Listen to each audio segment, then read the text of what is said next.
ตีอันเมื่อไหร่เฮิรนไผเป็นน้องพี่อ่ะ เฮิรนนางปี นางปีคือน้องสีฟ้าโอ้นี่เป็นเฮิรนเสือ ไอ้หล่อนเพื่อนทำไมคนนี้นะ โอ้เมื่อไกลเขาเพียดกว่าแล้วน่ะเสือดำลาดเธอ อ๋อโลพื้นดำฮะเนาะมันเป็นนังฮะ เพื่อนเป็นไมโทรนอฮะเขาเอาตังค์ ป้าอยู่ดีอยู่ฮะเนาะโอ้เดี๋ยวจะพาทุกคนขึ้นไปเที่ยวบ้านน้องนะคะ บ้านน้องจะเป็นแบบนี้อ๋อในเป็นเอียง อะไรคะเป็นสองไพ่อ่ะ ในเป็นสองไฟอ่ะทำมิเข้าให้ล่ะ โอ้ไว้เขา ไม่เข้าแหวะโอ้ มาค่ะเขาขึ้นเมื่อ เดี๋ยวขอดูในห้องครัวกัน โอ้นี่ห้องครัวนะคะนี่มันได้ดังฮะ ดูเขาอินแล้วไอ้เคยไล่คู่เลยฮะ ดื่มน้ำจากน้ำเต้า หลายอย่าง ไม่อ่ะ เพิ่นสุริฮักแกเนาะนี่ ยับไปอ่ะ ในบ้านก็จะเป็นแบบนี้แผ่นอนดีแน่น่ะ อะไรค่ะ ใน เป็นเมี้ยวเขา อ๋อในเคยทำไผ่นอน เขา ก็เลี้ยวแกอ่ะเฮ้ย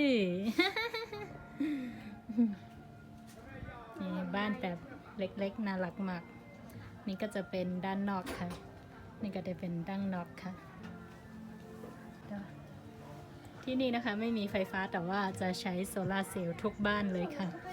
นี่ค่ะเนาะตั้งแต่มีไฟฟ้าก็หนาว่าใจไฟโซลาร์กูเฮิร์นค่ะที่นี่นะคะบ้านแต่ละหลังนะคะก็จะทะลุกันแบบนี้ค่ะเฮิร์นหนึ่งหลังแลหนึ่งหลังค่ะเนาะเดป่องกันจะไหนค่ะปองตั้งในมกล้าค่ะเนาะเดป่องตั้งในแทงเพราะกว่าตั้งในก็ป่องแทง นี่คือบ้านที่เรามานอนนะคะเมื่อวานบ้านนี้จะเป็นบ้านไม้ทั้งหมดเลยเฮิร์นในเดเป็นเฮิร์นไม่เดี๋ยวย้อนตัวเนอะเฮิร์นค่ะน่ะ เดี๋ยวขอดูบนบ้านนะคะบนบ้านจะเป็นไม้ทั้งหมดเลยเนอะเฮิร์นก็เป็นไม้หมดค่ะอันเสือว่าจะไหนค่ะเนาะอันมุ้งแต่ก็แต่เป็นเล็กค่ะนี่ว่าขึ้นมาก็เป็นจานให้ไหนคะ กว้างเต้ๆค่ะเนาะกว้างมากเลยค่ะในนี้นะคะจะเป็นที่นั่งเล่นนะคะรวมที่นั่งเล่นแล้วก็ห้องรับแขกก็จะเป็นตรงนี้ค่ะแถมด้านในนะคะ วันนี้ที่นี่เมื่อวานเรามานอนนี่ค่ะนี่ก็จะเป็นภายในบ้านนะคะนี่ก็จะเป็นในเฮิร์นเลยค่ะเอาไม้เฮ็ดหมดค่ะเนาะเดี๋ยวสวยมาก แต่ว่าฤดูร้อนก็อาจจะร้อนหน่อยนะคะขึ้นบันไดมานะคะทางนี้ก็จะเป็นห้องครัวเรามาดูห้องครัวกันค่ะห้องครัวเป็นแบบนี้สมัยก่อนนี่โอ้ที่นี่มีปืนด้วยมีกองไงคะเนาะลุงกองในเดเฮียงค่ะตินมีใครตินมีไว้ค่ะเนาะอ๋อคุณลุงบอกว่ามีไว้ตั้งแต่สมัยปู่ย่าตายายอะไรแบบนี้แล้วก็เก็บไว้แบบนี้ค่ะนี่ก็จะเป็นพี่ไพ่ค่ะตีหงข้าวหงพักนี่ค่ะนี่ก็จะเป็นที่ทำกับข้าวค่ะทุกคนนี่มาดูบนนี้มีอะไรอ๋อเอียงค่ะในป๋าปลาก็คือจะย่างไว้บนนี้โอ้วิธีเก็บของได้นานคือย่างรวมไฟนะคะรวมควันบนไฟแบบนี้บนเตาไฟแบบนี้ก็จะเก็บได้นานค่ะปืนมีตั้ง3 กระบอกเลยครัวมานะคะที่นี่ก็จะเป็นที่ล้างถ้วยล้างชามน้ำก็จะมาถึงบนบ้านเลยค่ะที่นี่นำก็มาถึงเนื้อเฮิรนกำเหลวค่ะเนาะนี่ก็จะเป็นตีไว้มอหวานพักกว่าเจ้าเนี่ยค่ะว้าวที่นี่สวยงามมากแต่ละบ้านแต่ละหลังนะคะก็จะมองเห็นกันนะคะคุยกันได้เลย ในบ้านก็จะปลูกฝักสวนครัวด้วยค่ะพี่แสงจะอยู่ตรงนี้ นี่ ตอนนี้ตะวันใกล้ตกแล้วนะคะ มาตั้งแต่เมื่อวาน ตอนนี้ก็ใกล้กลับแล้วค่ะ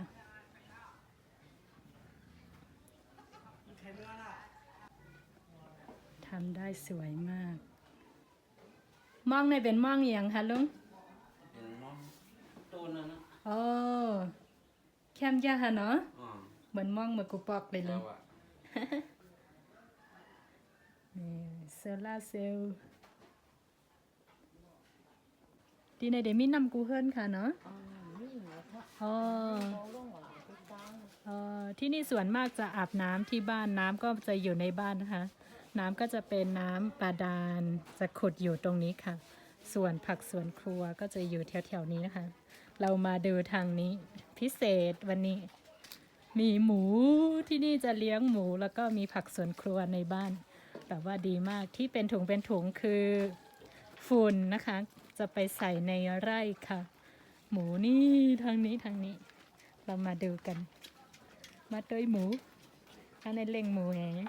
ในหมูแม่นี่จะเป็นหมูแม่นะคะ ตัวแม่ก็จะอยู่ตรงนี้ตอนนี้คือทางนี้จะเป็นลูกหมู นี่กำลังกินอาหารอยู่ค่ะนี่ลูกหมูน่ารักมากเขาบอกว่าไม่ดื่มนมแล้วก็เลยแยกกันอุ้ยอู้ ไปป้อยเยอะหน่อยไปป้อยเยอะหน่อยนี่มี2 ตัวน่ารักมากค่ะ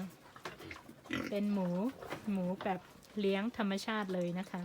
อาหารที่เลี้ยงนะคะ ส่วนมากก็จะนี่ต้มตรงนี้ค่ะ ก็จะเป็นอาหารที่เอามาจากในนาแล้วก็น้ำกับข้าวที่เหลือแบบนี้แล้วก็เอามาผสมให้หมูนะคะนี่น่ารักมากอุด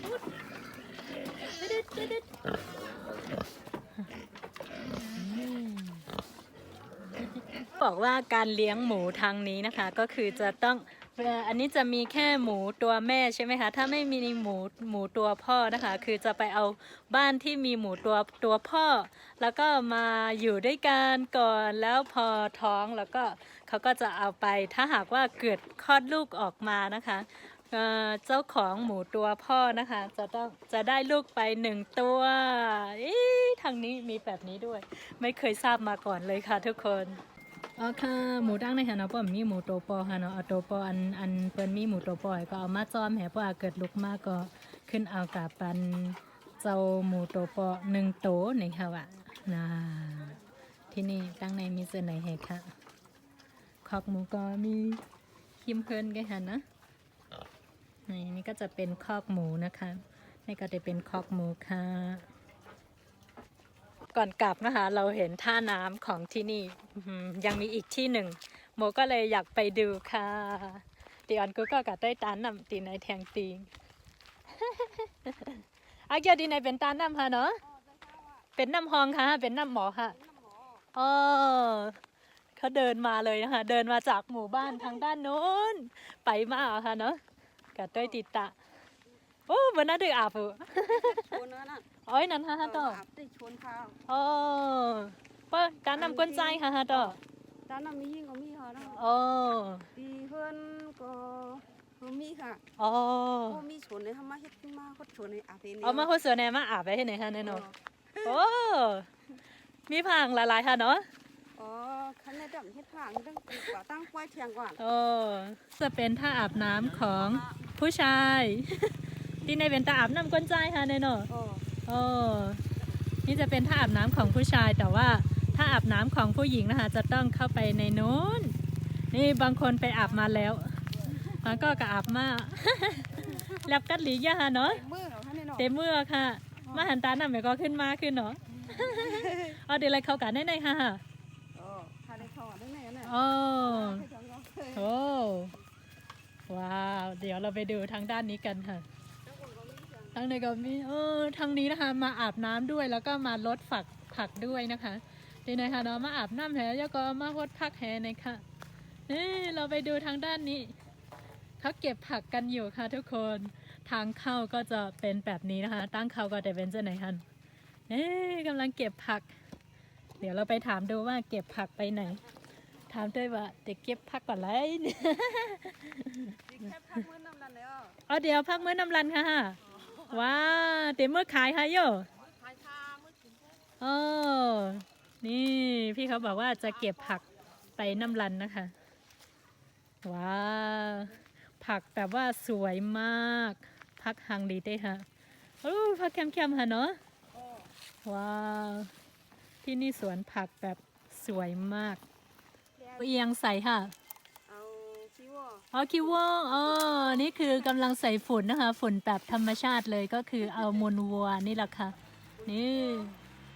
โอ้ สวยงาม นี่จะมีน้ำรดผักนะคะ ก็จะเอาแต่ที่นี่ค่ะ มาแช่น้ำเต้าไว้ด้วย มาจีน้ำเต้าไว้ค่ะเนาะ อ๋อ น้ำเต้าเนี่ยเขาเดมือพอดค่ะเนาะ ใช่ป่ะ ว้าว ดูทุกคนน้ำเต้าที่น้ำเต้าอันนี้คือที่เขาจะเอาไปทำน้ำเต้าน้ำตื่มนะคะ ตอนนี้มาแช่น้ำไว้ก่อนค่ะป้อมาเจ๊น้ำไว้เจ๊ไหนเป็นเลยค่ะ ตั้งในมันเตะโกงดีๆแค่นั้นค่ะอ๋อ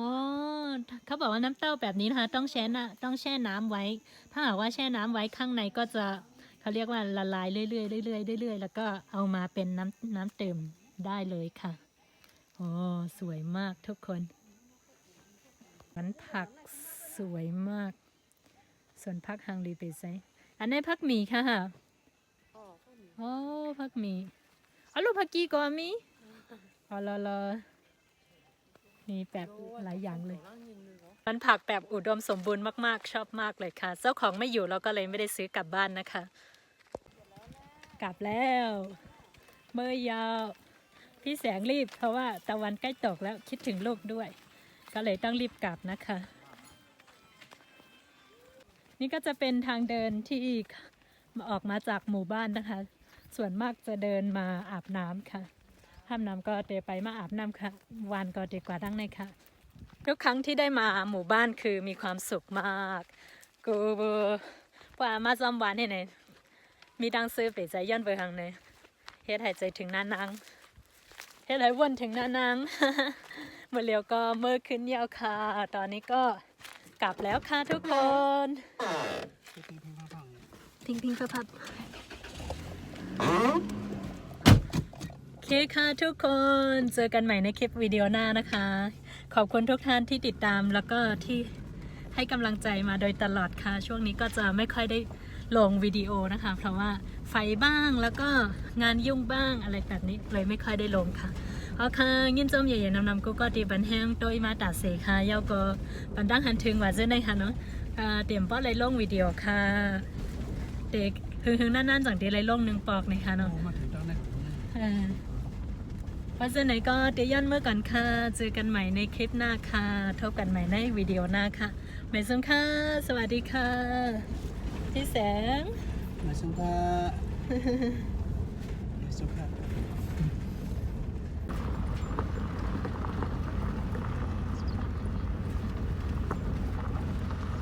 จริงมี2 ปีเนี่ยวันจริงเมืองหนองแนมวันจริงน้ำลันก็หนักจ้องเขาเข้มเนาะเจ้านะเรือเฮ็ดใหม่แก่ดอกอ๋ออาเซียว้าวสวยมาก